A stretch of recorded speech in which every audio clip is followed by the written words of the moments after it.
Je suis vraiment content de vous retrouver. Bonjour à toutes et à tous. Alors, la semaine passée, nous avons défini le piano.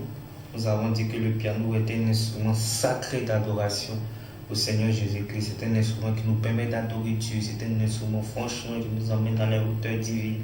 Et aujourd'hui, nous allons parler de qui doit jouer au piano. Alors, dans la Bible, je vais vous raconter une histoire. L'Arche de l'Alliance était transporté par les Israélites pour l'envoyer dans leur camp. Alors, qu'est-ce qui s'est passé lors du transport de l'Arche de l'Alliance? L'Arche de l'Alliance a failli tomber. Et lorsque l'Arche de l'Alliance a failli tomber, il y a un homme connu sous le nom de Uza qui est venu et qui voulait soulever l'Arche de l'Alliance pour aider les autres. Et qu'est-ce qui s'est passé? C'est trouvé que Dieu a frappé cette personne-là et cette personne est morte sur les champs. C'est vraiment un choc pour quelqu'un qui lit pour la première fois, qui voit que mais il voulait aider. Il voulait aider. Alors, c'est un peu choquant aussi, mais chaque chose est à sa place, chaque chose doit avoir sa place, chaque personne doit être à sa place. Alors, il en a de même aussi pour le piano. Sachez que celui qui n'est pas à sa place dans le ministère de Dieu travaille en vain, de même que celui qui ne bâtit pas sans l'Éternel. Alors, pour quelqu'un qui doit être dans le service d'autres qui s'en va chanter, il est en train de faire fausse route. Ok. Donc, qui doit jouer au piano? Déjà, celui qui doit jouer au piano, c'est celui qui est appelé à ce ministère. Je n'interdis pas les gens de jouer au piano. Je n'interdis personne de jouer au piano. C'est vraiment fantastique d'apprendre.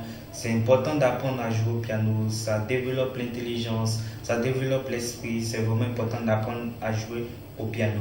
Mais lorsque nous rentrons dans le cadre de Dieu, lorsque nous rentrons dans le cadre de l'adoration, ce n'est pas tout le monde qui est habilité à jouer au piano pour faire monter le parfum d'adoration à l'Éternel. Alors, les personnes qui sont habilitées à jouer au piano sont d'abord des personnes, premièrement, qui ont une communion intime avec le Saint-Esprit et qui ont déjà cet appel-là. Comment aussi tu vas savoir si tu es appelé ou pas?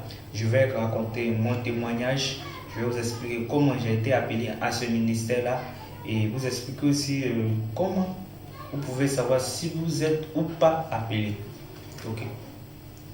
Donc, en 2013, un soir, j'ai fait un songe dans lequel je me trouvais dans un stade en train de jouer au piano. Il faut dire que ça n'a jamais été mon objectif. Voilà. Je ne peux pas dire que j'ai aimé le piano, je suis allé jouer, non.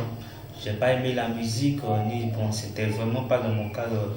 J'avais pour objectif principal de connaître la Bible et de connaître mieux Dieu. Et lorsque j'ai fait ce songe-là, le lendemain, lorsque je me suis réveillé, habituellement j'ai pour habitude de prier pour les songes, mais étant donné que je n'ai vraiment pas considéré ce songe-là, j'ai dit waouh, ce songe vient du diable. Parce que moi, je veux étudier la Bible en profondeur, je veux connaître les profondeurs de la parole de Dieu. Et la musique ne fait pas partie de mon programme. Et 3 mois après, un matin, je vois mon grand-père qui vient à la maison, là, tout joyeux, et il a en main un piano. Il dit oh, attention, qu'est-ce qui se passe? Et ça a été un peu un choc pour moi parce que je me suis rappelé du songe que j'ai fait. Je dis donc peut-être que je suis appelé à jouer au piano.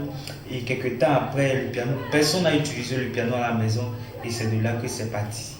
Et juste après ça encore, il y a eu plusieurs choses. Vous savez, dans le ministère, il y a des temps où on est piqué, il y a des temps où vraiment on est découragé.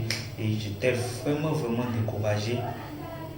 Et j'ai fait pratiquement 6 à 7 mois sans jouer au piano. Et normalement, c'est un instrument, lorsque tu arrêtes de jouer, franchement, l'instrument te laisse aussi. Voilà, l'instrument, si ce n'est pas de toi.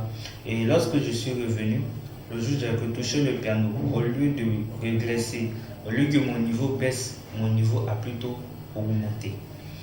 Là, je dois dire que j'étais toujours en communion avec le Saint-Esprit. Et c'est là aussi encore que j'ai compris encore que le piano, j'y suis. Et il fallait que je m'insère dans ce ministère d'adoration et que je connaisse. Alors voici comment j'ai été appelé à jouer au piano. Donc vous pouvez recevoir des prophéties, vous pouvez avoir des visions, des hommes de Dieu peuvent venir vous donner des prophéties, vous-même Dieu peut vous parler, mais le plus important, je demande à chaque frère et sœur qui veut jouer au piano pendant les cultes, adorer Dieu, demeurer en communion parfaite avec le Saint-Esprit. Si vous n'êtes pas en communion avec le Saint-Esprit, il vous sera difficile de discerner le vrai du faux. Amen.